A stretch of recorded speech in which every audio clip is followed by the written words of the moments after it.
ce sujet, on a réuni aujourd'hui 4 spécialistes qui vont pouvoir nous en parler. Donc, Monsieur Bouvier, l'ancien président du missilier franco-britannique MBDA, jusqu'à 15 jours, il y a 15 jours, et qui est désormais responsable de la stratégie et de la défense chez Airbus. Monsieur Louis Gauthier, ancien secrétaire général de la Défense et de la Sécurité nationale et qui a rendu un rapport au président de la République sur cette question de la défense européenne. Monsieur Hervé Guilloux, à ma droite, le président directeur général de Naval Group. Et à ma gauche, monsieur Tomasz Usak, qui est le directeur de cabinet auprès de la commissaire européenne Elżbieta Bieńkowska. Je vais écorcher les noms, c'est horrible. Alors, pour commencer cette table ronde, comme je vous l'ai dit, qui doit finir à 11h30 absolument, je vais vous demander à chacun d'entre vous, donc vous pouvez prendre la parole l'un après l'autre, quel est le point le plus important pour vous et pour votre activité quand on parle de souveraineté, alors justement nationale pour la France, mais également en Europe. Monsieur Bouvier, je vous en prie. Le point le plus important, c'est d'avoir à la fois un cadre politique, une ambition, et c'est celle qui a été donnée depuis quelques années à la fois par la stratégie globale qui a été définie et puis par l'ensemble des actions de la Commission que je voudrais saluer. Le cadre politique, c'est une ambition d'autonomie stratégique, mais cette autonomie stratégique n'aurait pas de substance si elle ne s'appuyait pas, en tout cas sur le plan industriel, sur des capacités et donc sur une taille critique. Et c'est cette combinaison d'ambition politique, d'autonomie stratégique et de taille critique industrielle qui donne du corps à cet objectif, qui est l'objectif européen d'être un acteur de la sécurité, d'être un acteur qui pèse, un acteur qui n'a pas un objectif d'indépendance seulement, en tout cas pas d'objectif d'isolement, mais un objectif de taille critique, un objectif d'influence et qui est capable aussi bien d'agir seul que d'agir dans des coopérations. Pour vous, Monsieur Usak, pour la Commission, qu'est-ce qui est important ? Premièrement, merci beaucoup de pouvoir participer dans un groupe de personnes si illustres et expérimentées dans le domaine. Je pense, pour continuer après ce que M. Bouvier a dit, pour la Commission, c'était exactement le plus important d'exprimer ces éléments-là, d'avoir une ambition d'autonomie stratégique et avoir bien sûr des capacités à arriver à cette ambition, parce que je pense que nous avons parlé beaucoup d'autonomie stratégique pendant les dernières 50 années, mais nous n'avions pas eu de moyens, de capacités à y arriver. Donc c'est devenu un peu un sujet d'une ambition irréalisable. Et je suis très digne de tout le travail qui a été fait pendant les 3 ans, parce que nous voyons aujourd'hui que cette autonomie stratégique peut être réalisée par les acteurs européens, par l'industrie, par les États membres, par leur volonté. Cette autonomie stratégique cette souveraineté européenne ne peut pas être subie. Elle doit être elle-même dirigée par les États membres. Et c'est les États membres qui doivent dire où sont ces éléments de souveraineté européenne qu'ils veulent exprimer. Et bien sûr, à part tous ces éléments industriels, à part la discussion politique, il y a aussi d'autres éléments. La taille critique, je pense, est très importante pour définir les grandes lignes. Qu'est-ce qui est très important pour nous, pour l'Europe, où personne ne peut le faire tout seul, parce que c'est ça la grande question. Aucun État membre n'arrive pas à faire une seule capacité. Donc nous devons nous mettre à plusieurs pour la faire.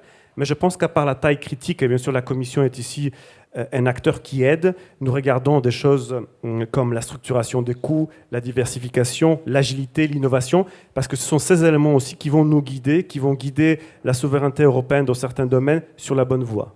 Merci. Pour compléter ce qui a été dit, auquel j'adhère, moi j'avais corrigé le titre de la conférence, c'était marqué « Souveraineté ou Europe ». Et mon point, c'est de dire que c'est souveraineté et Europe.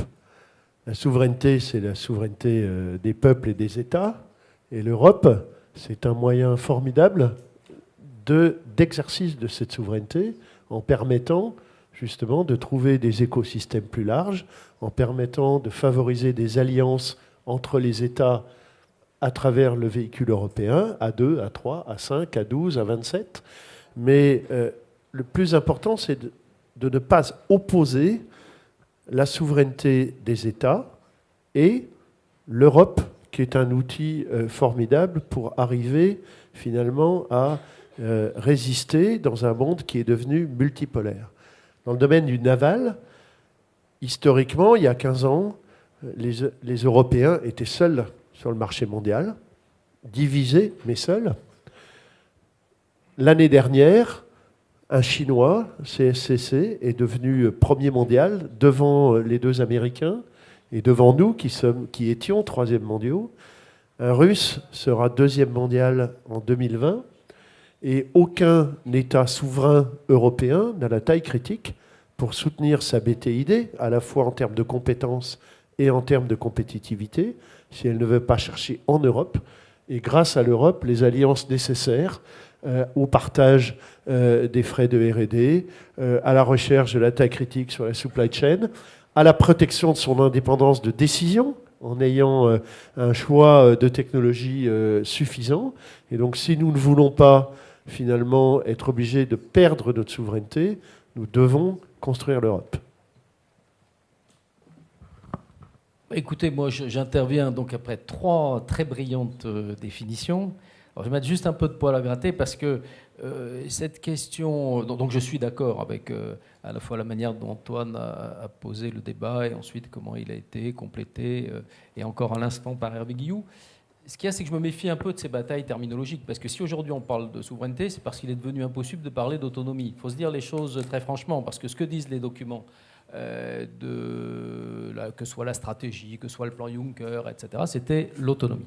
Donc moi, je ne voudrais pas perdre trop de temps dans ce débat sur la souveraineté, parce que je suis sûr que si on le met trop en avant, de nouveau, il va susciter, comme les autres, des batailles qui sont autant de faux semblants, de faux fuyants, d'échappatoires pour les Européens, qui débattent comme ça sur ce qui peut les diviser sur des concepts, ce qui n'a strictement aucun intérêt, alors que les défis concrets auxquels on est confronté, qui viennent d'ailleurs d'être rappelés, c'est comment nous définissons nos intérêts collectifs et comment nous sommes décidés, l'ensemble des États de l'Union européenne, à les défendre, comment nous assurons mieux l'autonomie de nos approvisionnements, comment nous gérons notre marché intérieur, comment, d'une certaine manière, nous allons à la reconquête de ce marché intérieur, comment l'effort qui est de budget communautaire est stabilisé pour aider à des développements capacitaires et au fait que l'Europe reste présente dans une course technologique qui est majeure et pour lesquelles les grands compétiteurs sont américains, chinois notamment. Donc c'est ça les vrais sujets. Alors dans le débat pour la France, moi comme GDSN, je dirais, et notamment à l'occasion de ce rapport, il me revenait aussi de faire le départ entre des intérêts stricts de souveraineté. On comprend bien que par exemple pour la dissuasion, la France souhaite avoir de manière, mais aussi pour d'autres domaines, souhaite avoir une détention complète de la compétence et de la chaîne industrielle. Pour d'autres domaines, en revanche, il va falloir aller vers des mutualisations et des partages que l'on accepte, y compris dans le haut du spectre, parce que le coût des investissements technologiques fait qu'on doit davantage partager. Et si on doit partager, effectivement, il faut qu'on soit d'accord sur des règles du jeu entre Européens. Alors, souveraineté, pourquoi c'est important de le dire? Parce qu'il vient quelque part contrebalancer le fait que l'accélérateur, le levier, le game changer, ce qui change l'équation aujourd'hui, ce sont les financements communautaires. Donc on est dans un domaine où il va falloir, donc c'est une grande question notamment qui se pose à la nouvelle Commission, qui va se poser à l'organisation institutionnelle interne de l'Union européenne, est-ce qu'on crée une direction, etc. etc. C'est comment on va articuler des problématiques de défense européenne qui étaient plutôt, ce n'était pas un pilier, mais dans le champ intergouvernemental classique et la compétence des États. Et ce qui est aujourd'hui absolument décisif, c'est la mobilisation sur des objectifs de défense, et essentiellement sur des objectifs capacitaires, technologiques, de crédits communautaires.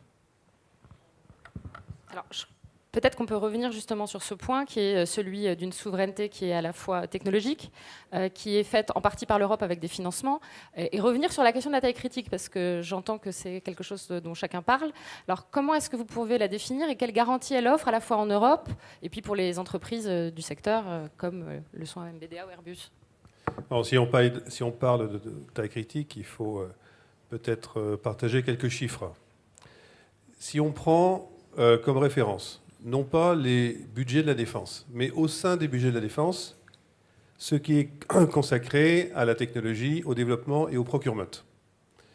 L'ensemble des pays de l'Union européenne, y compris la Grande-Bretagne, dépensent environ 40 milliards par an. Les États-Unis dépensent environ 160 milliards par an et le reste du monde 150 milliards par an. Évidemment, ces chiffres sont des chiffres généraux, mais ils donnent des ordres de grandeur et ils tracent des perspectives. Ça veut dire que l'Europe à 28, ne pèse que le quart des dépenses R&D procurement américaines. Les États-Unis ont, dans chacun des secteurs de la défense, 2 ou 3 champions qui se partagent ces budgets de défense et qui sont aussi incités, souvent d'ailleurs pour des raisons plus militaires qu'industrielles, à exporter en dehors des États-Unis. On voit que l'équation est simple, en tout cas simple à poser, très difficile à résoudre. L'équation, c'est y a-t-il la place en Europe pour plusieurs entreprises de défense dans chacun des domaines ou pas? Je pense que Hervé Guilloux vient d'y répondre de façon très, très claire pour le secteur naval. Donc, puisqu'il n'y a pas, en tout cas, si on regarde ces chiffres bruts, et chaque secteur peut évidemment être spécifique, mais l'objectif qu'on doit partager, qui est celui qui a été défini par la Commission, c'est la création de champions européens, soit par la consolidation industrielle, soit par la coopération sur les programmes. Et ces champions européens ne peuvent se limiter, sauf à devenir des arsenaux, ce qui serait plus terrible encore, ne peuvent se limiter à rester sur le marché européen. Ils doivent aussi exporter, ils doivent aller en dehors de l'Europe. Et la création de ces champions européens ne peut se faire que si on définit un cadre politique, parce que les coopérations entre nations ont été jusqu'à présent et seront longtemps encore, en termes quantitatifs, la partie la plus importante de cette consolidation. Mais la nouvelle ambition politique qui a été donnée par la Commission donne une toute autre dimension à ces coopérations et à ces consolidations. Toute autre dimension, parce que la relation avec un champion industriel n'est pas la relation qu'on a avec une entreprise commerciale. La relation avec un champion industriel, elle est basée sur un objectif commun d'autonomie stratégique. Et c'est ça qui structure cette relation entre les forces armées, les gouvernements, la Commission et l'industrie. Et c'est cette notion d'autonomie stratégique dont on voit bien qu'elle doit conduire, parce que les chiffres sont têtus, elle doit conduire à une consolidation de l'industrie, une coopération sur les programmes, mais que cette consolidation, pour ne pas devenir un monopole, doit d'abord être ouverte sur l'extérieur, parce que l'export est le meilleur test de la performance et de la compétitivité, mais il doit surtout s'exercer dans un cadre qui n'est pas seulement un cadre de marché, mais un cadre politique, qui est celui qui a été défini par la Commission dans les quelques dernières années et qui est absolument essentiel à la coopération et à la consolidation. Oui, juste un petit chiffre en complément. Le pouvoir d'achat supplémentaire de la marine française lié à notre exportation, c'est 400 millions d'euros par an. C'est-à-dire que sans export, la loi de programmation militaire est inexécutable. Elle est inexécutable parce que nous ne saurions pas tenir avec les seules commandes françaises l'ensemble des 400 compétences nécessaires à l'autonomie dont tu parlais tout à l'heure, et en particulier dans les secteurs de la dissuasion, et nous ne saurions pas être suffisamment compétitifs pour offrir aux armées ou aux forces françaises des navires au prix où on les vend si nous n'avions pas les volumes. Et donc cette recherche de taille critique est absolument essentielle à la fois à la souveraineté et à l'autonomie. Recherche de taille critique qu'on ne va pas trouver à 27. Antoine l'a souligné, les programmes sont essentiels. Nous avons fait dans le domaine naval les frégates Horizon, les frégates FREMM. Il ne faut pas oublier non plus qu'il y a un deuxième accélérateur de cette nécessité de mutualisation, c'est les cycles de R&D. Historiquement, il y avait 2 générations de technologies par plateforme. Nous nous préparons avec les futures frégates à avoir 6 générations de technologies sur la même plateforme. Ça veut dire qu'il y a 3 fois plus de développement à faire par génération qu'il n'y en avait il y a 20 ans. Et ça nécessite un effort de mutualisation considérable compte tenu des limites de nos budgets nationaux, aussi en matière de R&T et de R&D. Et le dernier point de la taille critique, c'est l'empreinte internationale. Nous aurons énormément de mal à résister à des États puissances comme la Chine ou la Russie sur le marché mondial si nous ne sommes pas implantés avant eux dans un certain nombre de pays.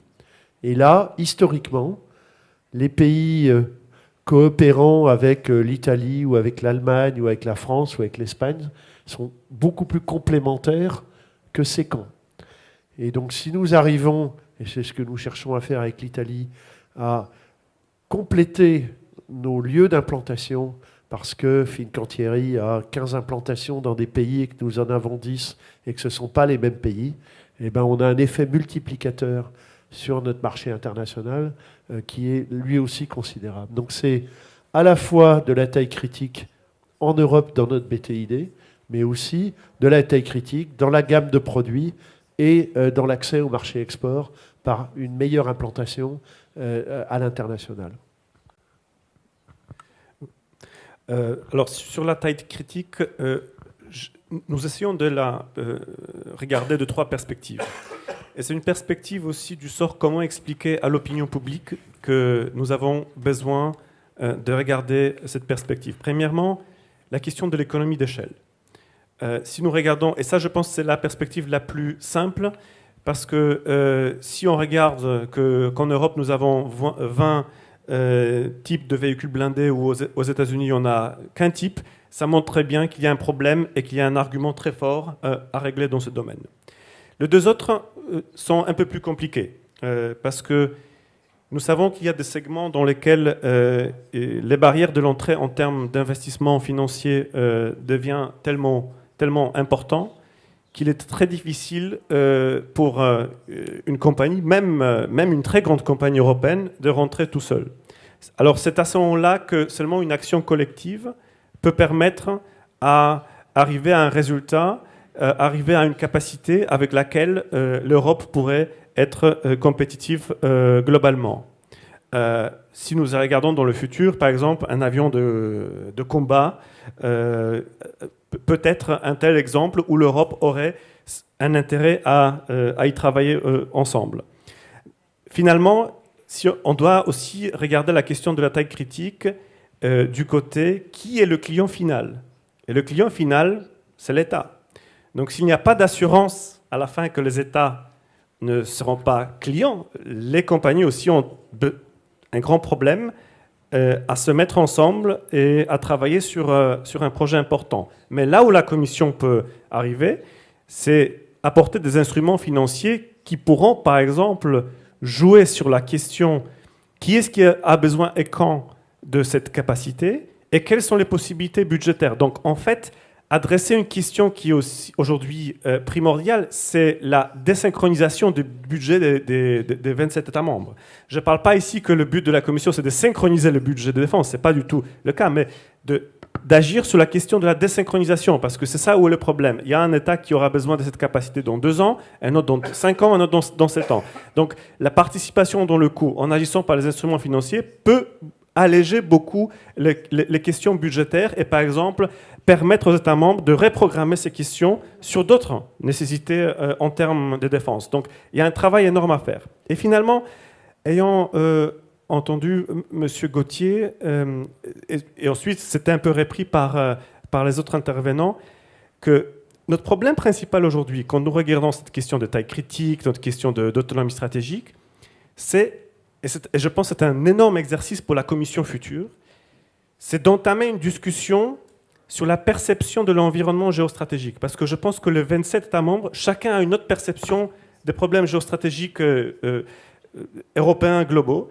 Donc, afin de pouvoir produire ensemble, afin de pouvoir se mettre d'accord sur l'intégration de certaines capacités, d'adresser la question de dépendance mutuelle, nous devons avoir la même perception géostratégique et aussi comment s'intégrer dans différents domaines. Donc, il y a une grande question aujourd'hui de reconnaître que nous avons le même danger et le même défi en termes global. Ce n'est pas encore donné en termes européens. Et je pense que c'est à ce moment-là que nous sommes capables de se mettre ensemble. Donc déjà, nous avons de très bons exemples. Nous travaillons très bien dans l'espace. Il y a une autonomie stratégique en termes de satellites. Il y a une autonomie stratégique en termes de lanceurs qui commence à émerger. Nous voyons déjà par les premiers projets provenant du Fonds européen de défense qu'il y a une forte attitude sur les premiers projets du drone européen. Donc ces projets commencent à naître et ces projets montrent que les États membres, petit à petit, définissent dans le même sens leurs problèmes, leur perception géostratégique. Mais ça, c'est encore un travail énorme à faire pendant les 5 ans à venir. Merci. En fait, pour M. Gauthier en particulier, mais vous pourrez tous répondre, comment on fait pour s'organiser justement sur cette question à 25, alors que le Brexit approche, alors que les Américains veulent avoir accès au Fonds européen de défense? Qu'est-ce qui manque aujourd'hui? C'est bien de parler après 3 personnes très intelligentes, très informées, parce que je peux mettre un peu les pieds dans le plat parfois. En réalité, voilà, il faut changer le logiciel européen. Vous dites, on n'ose pas la synchronisation. Si, il va falloir envisager qu'on ait des synchronisations de programmation. Vous avez raison de dire qu'on ne peut pas aller dans de la programmation européenne si on n'a pas en arrière-plan un corps de doctrine qui explique quels sont les dangers, quels sont les défis technologiques que l'on va devoir se faire. Il faut quand même que les Européens aient conscience du moment dans lequel ils se trouvent. Ils ne se trouvent pas dans un monde qui est aussi facile que celui immédiatement de la post-guerre froide. Et dans le domaine du commerce international, et en particulier dans le domaine qui concerne aussi les questions d'équipement aéronautique et militaire, on est dans des compétitions qui sont majeures, qui sont très difficiles pour les Européens. Vous avez parlé, alors je pense... J'adhère complètement à tout ce qui a été dit de la liste. Alors on ne parle plus d'autonomie stratégique parce qu'on a peur, on croyait que ça voulait dire qu'on voulait faire de l'autonomisation par rapport aux Américains. Alors pas du tout, c'est vrai que ce n'est pas le but. Mais en réalité, si derrière ce concept ou celui de la souveraineté, il y a, et on en est tous d'accord, la consolidation d'une base industrielle, la coopération sur les programmes, le renforcement de la recherche-développement, l'indépendance technologique, etc., etc. Donc tout le monde est d'accord, finalement, on a décrit le menu et on ne lui a pas donné de titre, mais ça va très bien. Mais il faut se rendre compte que la compétitivité internationale, elle est forte. Quand vous voyez ce qui se passe aujourd'hui aux États-Unis autour de Raytheon, etc., voyez, nous n'étions déjà pas favorisés dans la compétition mondiale, nous allons nous retrouver, si on reste dans cet état d'émiettement, de nains. Et donc ça veut dire qu'il y a aussi une révolution mentale, intellectuelle dans l'Union européenne à la Commission, quoi. Bon, on a vu dans des domaines qui n'étaient pas ceux de la défense, Siemens, etc., comment on a fait obstacle à des rapprochements ou à des fusions. Donc il faut quand même se poser la question, si vous dites taille critique, ça veut dire que la taille critique aujourd'hui, c'est même pas ce qu'on imaginait il y a encore 10 ans. Avec d'ailleurs un certain nombre, ou 15 ans, ou 20 ans, de certain nombre de réussites tout à fait remarquables. Je pense par exemple, ça me permettra de revenir sur le Brexit, vous avez tendu la perche, MBDA, qui a été une intégration unique en Europe dans un secteur entier qui était celui des missiles. On peut prendre d'autres exemples, même s'ils sont plus civils que militaires, comme Airbus. Donc il faut se rendre compte de ça. L'échelle, elle a aussi changé dans le monde, dans la compétition mondiale. Et donc, soit nous l'affrontons correctement, ça veut dire que dans ce domaine-là, on accepte des règles qui ne sont pas les règles peut-être classiques du commerce telles que les Européens l'ont envisagé. Ça, c'est la première chose. Et il faut bien que l'argent européen qui va être mis en place à travers le Fonds européen de défense favorise d'abord la compétitivité internationale de nos entreprises, plutôt que de favoriser, je ne sais pas, quelle concurrence qui serait fratricide. Vous avez évoqué les lanceurs. Je veux dire, on se trouverait mieux si on n'avait pas des situations où la concurrence intra-européenne est d'une certaine manière fragilisée la posture européenne sur ce marché. Donc voilà, je pense qu'il faut... ce que doivent faire les Européens, c'est pas un modèle, et je crois que c'est Antoine qui l'a dit, c'est pas un modèle fermé sur lui-même, c'est pas la citadelle. D'abord parce que c'est un modèle qui doit exporter, donc c'est un modèle qui va se faire en partenariat, comme se font aujourd'hui les grands projets à l'exportation. C'est pas, on ferme pas la porte au nez des Américains et encore moins des Anglais sur ce qui est en train de se passer là. Non, c'est un modèle qui doit être ouvert, mais suffisamment décomplexé pour qu'on accepte de jouer les règles du jeu, qui sont les règles du jeu que jouent nos partenaires, compétiteurs, etc. Donc ça va loin, y compris sur des règles de compliance, sur des règles de contrôle des exportations. On ne peut pas s'adresser des règles à nous-mêmes qui n'impliquent pas la réciprocité sur l'ouverture des autres marchés ailleurs. Voilà. Soit on est dans un jeu qui est compétitif mais ouvert, soit on est dans un jeu qui se ferme, et à ce moment-là, c'est plus compliqué. Et donc, ce que veut faire valoir l'Europe, dans le secteur militaire comme d'ailleurs dans d'autres secteurs, c'est qu'elle est favorable à un jeu ouvert, avec des règles du jeu qui sont les mêmes pour tous, et avec des acteurs qui sont positionnés avec des tailles qui leur permettent d'affronter dans de bonnes conditions la concurrence internationale. Alors sur le Brexit, moi je l'ai dit, je le dis d'ailleurs dans le rapport, je pense qu'il y a une... C'est pas un système fermé, donc il y a une place naturelle, notamment pour nos partenaires britanniques. Nous avons fait d'ailleurs dans ce secteur beaucoup de choses ensemble. Et plus généralement dans le domaine de la défense et de la sécurité, j'appelle à ce qu'il y ait assez rapidement un accord qui permette d'encadrer les relations entre les uns et les autres. Et sur ce partenariat privilégié, qui ne concerne donc pas tous les États tiers, qu'on envisage quelque chose. En même temps, c'est pas nous qui avons changé les règles du jeu, en quelque sorte, sur cette question-là, ou le rapport. Et c'est vrai que quand j'entends M. Johnson sur certains sujets, je comprends bien qu'un certain nombre de prises de position compliquent le jeu, quoi. S'il dit je respecte pas ce qui était dû dans les négociations, par exemple sur les 40 milliards, je vois mal que les 27 autres se disent ah bah oui, bah bienvenue pour émarger au budget du FEDEF. Voilà. Donc il y a des règles du jeu qui ont été établies. Ces règles du jeu, il faut qu'elles soient suffisamment compréhensives pour permettre à notre partenaire britannique de jouer avec nous dans un certain nombre de situations possibles. Encore faut-il que voilà, on trouve l'affectio societatis favorable pour ça. Et moi, je milite, et je pense que c'est le début, ensuite, qui doit pousser à avoir un accord plus vaste avec les Britanniques sur les questions de défense et de sécurité, qui inclurait possiblement les problématiques industrielles. Mais alors...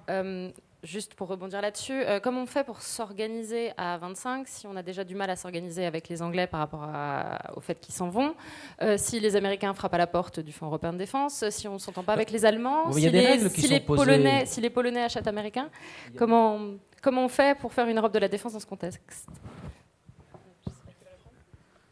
Je peux répondre. Vous avez touché plusieurs éléments. Donc j'essaierai de répondre à ces différentes questions. En continuant un peu, voilà ce que M. Gauthier a entendu dire.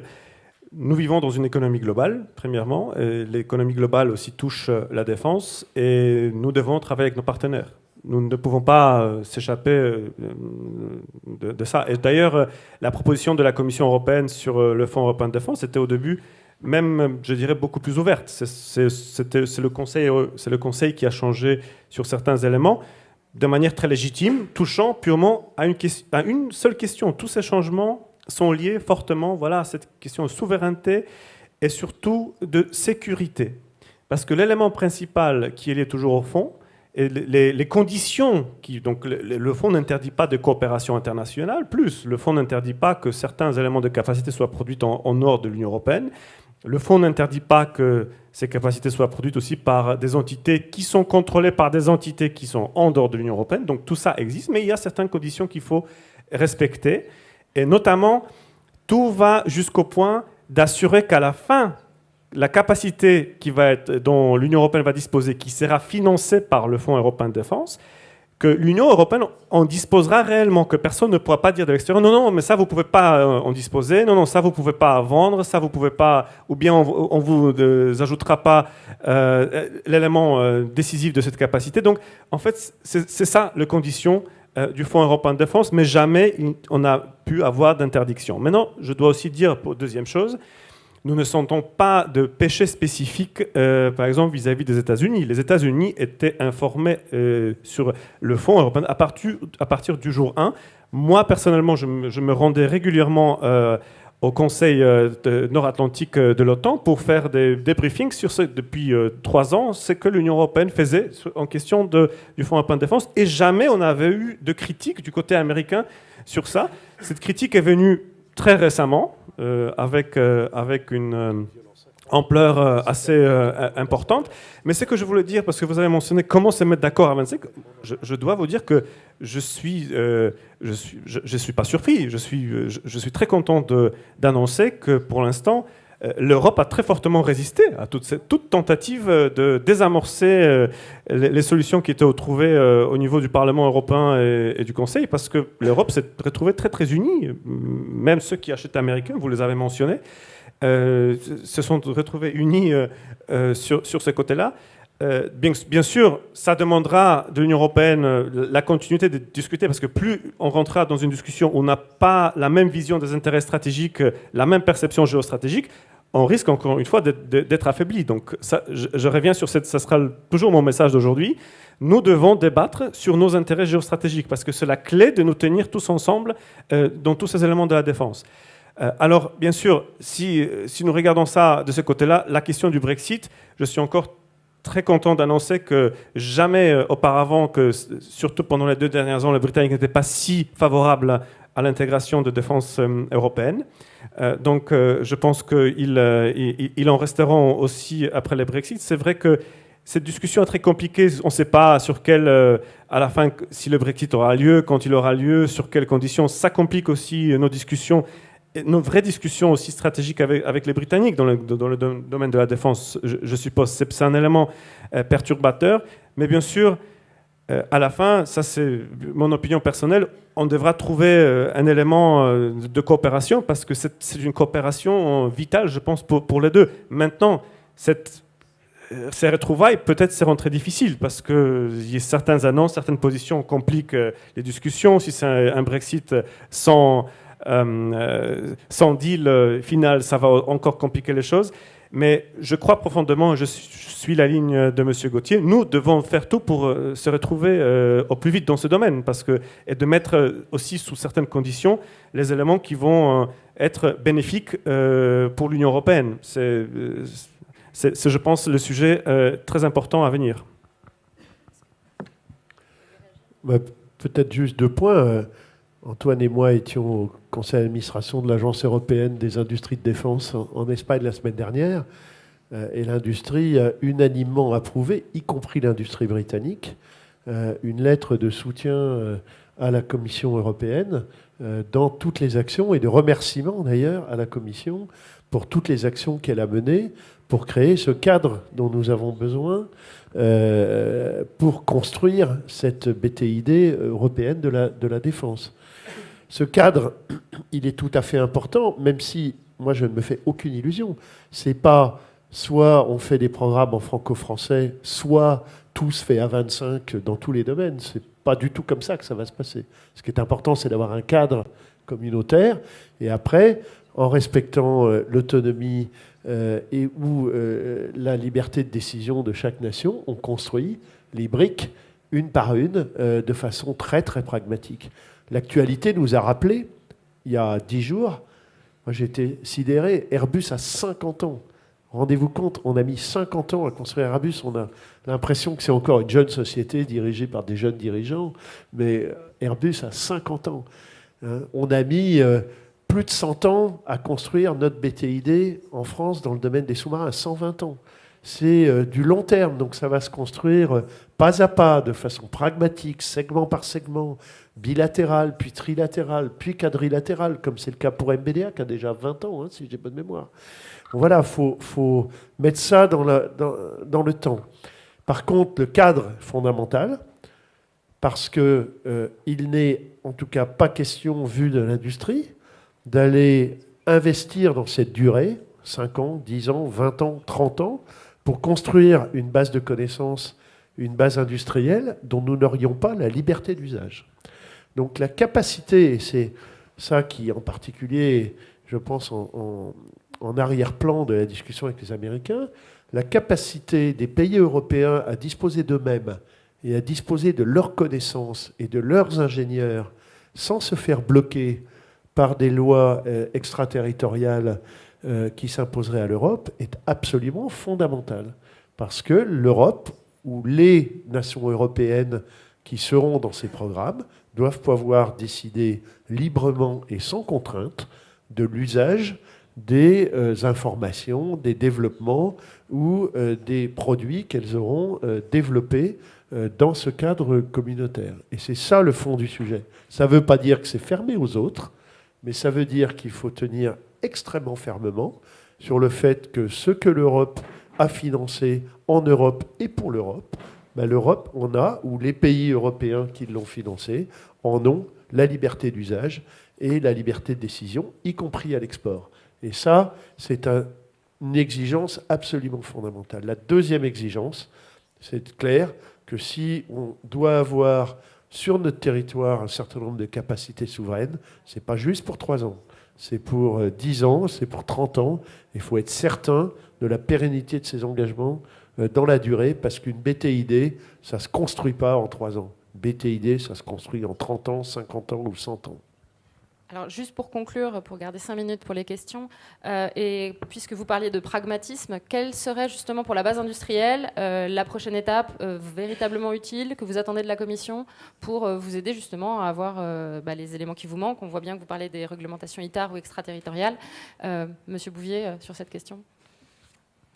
D'abord, je voudrais dire que les questions d'éligibilité qui ont été très bien discutées, vous l'avez rappelé à l'instant, qui ont été évoquées très en amont avec les pays non membres de l'Union européenne, en particulier les États-Unis. Ces questions d'éligibilité sont aujourd'hui acquises, qu'il ne faut pas les remettre en cause, et que le fait que les pays de l'Union européenne ne les aient pas remis en cause et soutenu la Commission dans ce combat, où un certain nombre d'initiatives assez agressives ont été observées, c'est effectivement la marque d'une grande solidarité, d'une convergence d'idées entre les pays européens. Cela étant dit, la prochaine étape, vous l'avez bien décrite, c'est comment ouvrir à certains pays, en particulier la Grande-Bretagne, qui sont dans une position particulière. La position particulière de la Grande-Bretagne, c'est qu'il y a entre la Grande-Bretagne et les pays qui sont restés, qui resteront dans l'Union européenne, tout un ensemble de coopération de nation à nation. Et que d'autres pays membres de l'OTAN, mais qui ne sont pas situés sur le territoire européen, n'ont pas cette richesse de coopération de nation à nation avec les pays européens. Et justement, la valeur ajoutée de la Commission, la valeur ajoutée de tout ce que vous avez fait dans ces 3 dernières années, c'est non pas d'ajouter un niveau supplémentaire, mais de rendre extrêmement puissant la combinaison de coopération de nation à nation sur les programmes d'armement et l'intervention de la Commission qui donne à la fois un cadre politique, un cadre capacitaire et un cadre budgétaire. Donc c'est à cette lumière, autant qu'à la proximité géographique et à la convergence des intérêts stratégiques et militaires, que doit être apprécié le rôle qu'il faudra donner dans un contrat d'association à négocier entre la Grande-Bretagne et les pays qui sont restés au sein de l'Union européenne. Parce que les liens en termes de programme d'armement dans les coopérations de nation à nation sont aujourd'hui absolument essentiels. Qu'est-ce qu'on attend ? Eh bien, on attend que les actions qui ont été lancées soient poursuivies. Et le mot « attendre » n'est pas le bon mot, parce qu'on y contribue, on est extrêmement actif. On a eu, sur les dernières années, un dialogue très étroit avec la Commission sur la mise en place de ces nouveaux outils. Notre responsabilité maintenant industrielle, c'est de donner la substance. On discute de process, on discute de gouvernance, on discute de budget. Maintenant, notre responsabilité, nous, industriels, c'est d'apporter des projets qui donnent de la substance et des projets qui valident ces schémas. Parce que ces schémas resteront des schémas virtuels jusqu'au moment où les industriels, les forces armées, les différents pays auront apporté des programmes de coopération qui seront effectivement des éléments essentiels dans la construction de l'autonomie stratégique.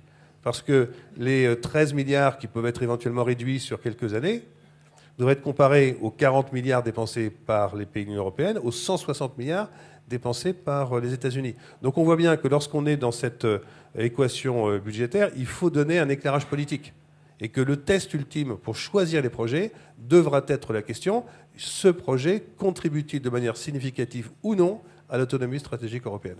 Et alors, Monsieur Gauthier, sur cette question pragmatique et pratique, quelle est la prochaine action concrète que vous voyez ? Il y en a beaucoup parce que dans le rapport que j'ai remis sur 91 propositions, je crois qu'il y en a 43 qui sont liées à l'industrie, à l'espace et au cyber, dont un certain nombre qui traitent directement des questions, soit de technologie critique, de filières de technologie critique, d'indépendance par rapport à je dirais, des situations dans lesquelles on se trouve au contraire en situation de dépendance technologique, d'organisation de la problématique sur l'exportation. Et tout ça, tous ces débats vont évidemment être désormais portés par dans une discussion entre la France, ses autres partenaires, la Commission européenne, parce qu'il va falloir combler assez rapidement tout un paysage juridique qui, pour l'instant, ne l'est pas si on veut que les règles du jeu soient mieux établies et favorisent le développement d'une industrie européenne. Dans les préconisations, il y a aussi des choses, je le dis, alors elles sont plus spécifiquement franco-françaises, mais il y a une attention portée au PME, PMI. C'est vrai que nous avons une organisation, l'industrie de défense européenne va devoir s'adapter à ce modèle. Voilà, notre modèle n'est pas celui qui va s'imposer à la BITDE, c'est évident. Il va falloir nouer des partenariats. On a une organisation industrielle qui part plutôt de chefs de file et puis de filières de sous-traitants qui ont l'habitude de travailler avec des chefs de file français. Il va falloir habituer nos PME, PMI à travailler avec des chefs de file qui vont venir d'autres pays. Donc là, il y a, je pense, un travail proactif à faire, notamment, j'imagine que la DGA, d'autres le font, mais il y a une attention à porter pour que... Et quand je disais tout à l'heure, je ne crois pas du tout au thème de la préférence européenne, etc., parce que c'est des concepts qui arrivent tout casqués. En revanche, je crois beaucoup au fait qu'il y ait un redimensionnement, ça c'est clair, des partenariats européens. Aujourd'hui, ce qui fait la difficulté sur ce sujet, c'est qu'il y a peu de pays qui ont en réalité une industrie de défense. Donc pour intéresser les autres à cette problématique, il faut notamment à travers les règles qui sont posées par le FEDEF, 3 pays, 3 entreprises, décider de nouer des partenariats avec des pays qui sont moins industrialisés, mais qui, à travers cette politique menée par le FEDEF, ces subventionnements, ces appels d'offres, vont du coup se solidariser. Donc il y a vraiment une importance pour faire naître une politique européenne à partir de là. C'est à mon avis absolument essentiel.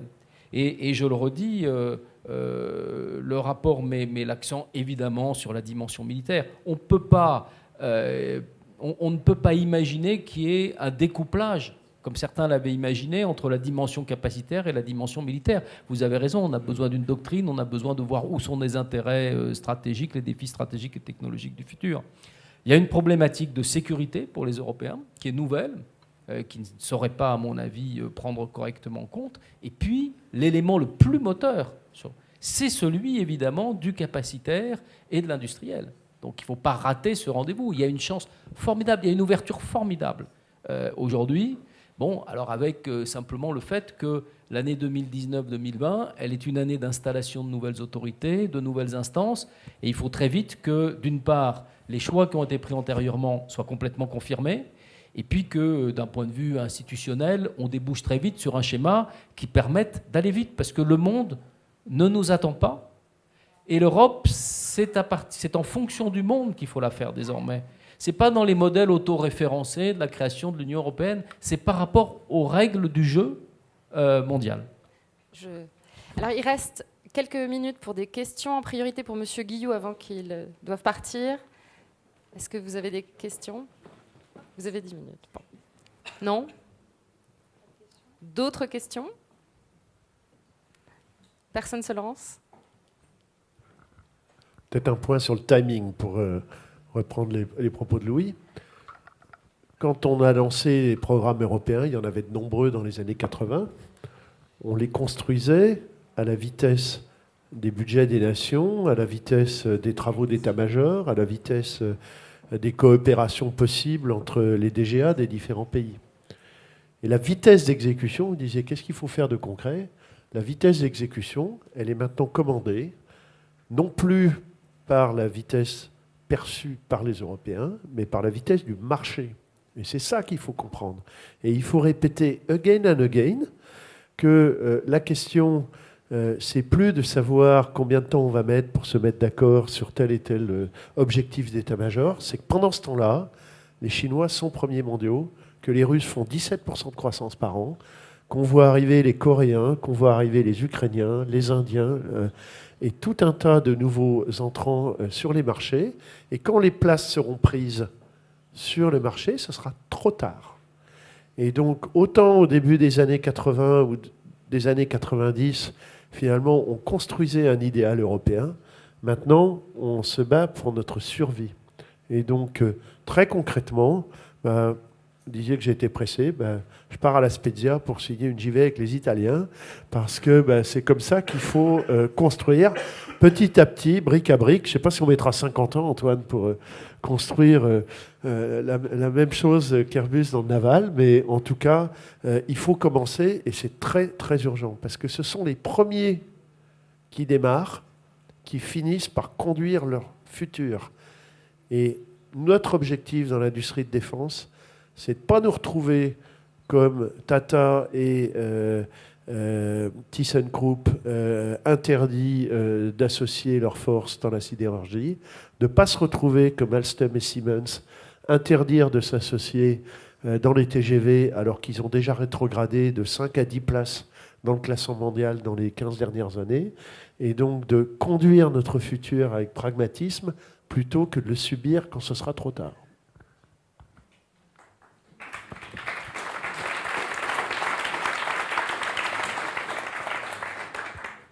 Bonjour, Pierre-Louis Frossard, je travaille chez MBDA. Donc MBDA, on a la chance de travailler depuis très longtemps maintenant dans le secteur européen. Et c'était juste une petite question-remarque. On voit qu'il y a beaucoup de programmes qui sont faits, d'intentions qui sont faites pour faire travailler les Européens ensemble dans pas mal de secteurs. C'était juste une remarque pour dire que la défense aussi, on a besoin de beaucoup du support des États, aussi bien pour l'exportation, enfin notamment pour l'exportation, et notamment sur deux aspects qui sont intéressants, que vous avez un petit peu évoqué, M. Gauthier, qui sont les licences export et, alors peut-être un peu moins, mais les crédits export, les financements export. Et ça, c'est dans l'industrie de défense, c'est assez peu connu, mais c'est deux choses qui sont extrêmement liées aux administrations, qui soient au niveau de la ministère de la Défense et au niveau du ministère des Finances. Et on peut se rendre compte sur le terrain que même si on a travaillé sur des programmes européens, ces aspects-là, comment on fait concrètement pour obtenir une licence export? Par exemple, quand j'ai une plateforme française, un bateau Naval Group, sur lequel je veux monter un armement étranger, qu'est-ce que peut dire la France là-dessus? C'est des mécaniques qui ne sont pas très bien ni connues, ni très bien expérimentées. Donc est-ce qu'il y a quelque chose qui peut être fait là-dessus? Enfin, je pense qu'il faut faire quelque chose là-dessus.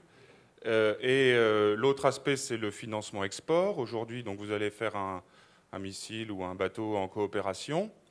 Votre client va vous demander un crédit export. Bien évidemment, il est soutenu par le ministère d'un État. Alors, dans le civil, ça existe. Airbus Aviation a des mécaniques qui permettent de supporter. Dans la défense, à ma connaissance, c'est beaucoup moins le cas. Et ça va devenir de plus en plus important. C'est beaucoup plus petit en termes d'enjeux. Et il va y avoir un vrai travail à faire là-dessus au niveau de la coopération.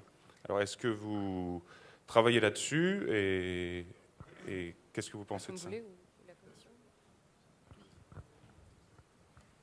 Merci Pierre-Élie. On continue une discussion qu'on avait eue ensemble chez MBDA il y a quelques mois. C'est deux sujets effectivement absolument essentiels sur lesquels il ne peut y avoir qu'une réponse de nature politique. Sur les licences export, tout le monde connaît les difficultés et les tensions que nous avons aujourd'hui. Ces difficultés et ces tensions ne pourront être résolues que lorsqu'on aura mieux compris, ou je pense qu'on l'a bien compris, mais qu'on aura mieux tiré les conséquences d'une priorité dans l'ensemble des pays, Allemagne, France, d'autres pays européens, tirer les conséquences d'une volonté de coopération. Parce que coopération, ça veut dire un alignement politique sur les licences export. Et c'est par ce levier qu'on doit aborder cette question. Pas par un levier de nature purement politique, pas par un levier qui est lié à des considérations de court terme d'opinion publique, mais par le levier d'un objectif de long terme de coopération. Et cette coopération impose d'avoir une convergence sur les politiques export. Ensuite, sur les financements, non seulement les financements sont importants pour les raisons que tu viens de mentionner, mais ces financements sont utilisés comme des armes par nos concurrents non européens, et pas seulement par des concurrents asiatiques. Ce sont des armes lorsque il y a un package qui est fait entre un financement qui en fait est un don de coopération militaire avec des achats d'armement. Et nous intervenons de façon commerciale au sens où il y a un produit, un client, un prix, alors que nos concurrents interviennent sur un plan qui est plus un plan militaire, un plan stratégique. C'est-à-dire le fait de placer un équipement militaire dans un certain pays à un certain moment n'est pas un acte industriel, n'est pas un acte commercial, mais est un acte militaire. Et pour contrer cet acte militaire, on doit effectivement faire intervenir toutes les forces européennes, aussi bien sur le plan du financement que sur le plan des licences export. Et c'est ça qu'il faut bien comprendre. Et je crois que la Commission en a bien tiré les conséquences aussi. En face de nous, on a plus des rivaux stratégiques que des concurrents commerciaux.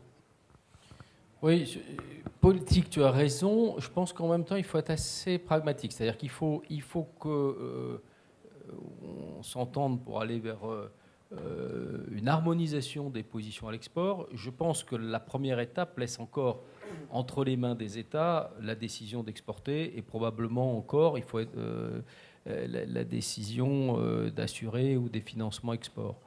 Il faut y aller, parce qu'en réalité, pour beaucoup de ces pays, la problématique export n'est pas une problématique centrale dans leurs préoccupations. Elle l'est pour un certain nombre de partenaires stratégiques, tu en as évoqué un, avec lequel je pense que là, on est dans une discussion. La discussion technique montre qu'on peut avancer sur, par exemple, des règles de minimis, des règles pays, etc., qui font qu'on peut converger. On a vu, par exemple, quand on a fait l'Eurofighter, qu'un accord sur l'exportation avait été trouvé entre les pays membres de l'Eurofighter. Donc sur d'autres grands programmes comme cela, on envisage bien qu'avoir un accord sur l'export est quasiment préalable ou concomitant de l'accord industriel. Donc on a besoin que quelque part le cadre européen soit un cadre d'harmonisation au départ. Le cadre réglementaire restera avant longtemps un cadre national, je pense. Je me suis mal fait comprendre. C'est juste ce que je voulais dire précisément, qu'il faut qu'il y ait une convergence entre les politiques nationales. Et cette convergence sur les politiques nationales permet d'avoir une coopération sur des programmes. Et ensuite, le cadre communautaire que tu décris n'est pas quelque chose qu'on peut, à mon avis, envisager à court terme. Et la responsabilité doit rester, en termes de coopération, la responsabilité des États.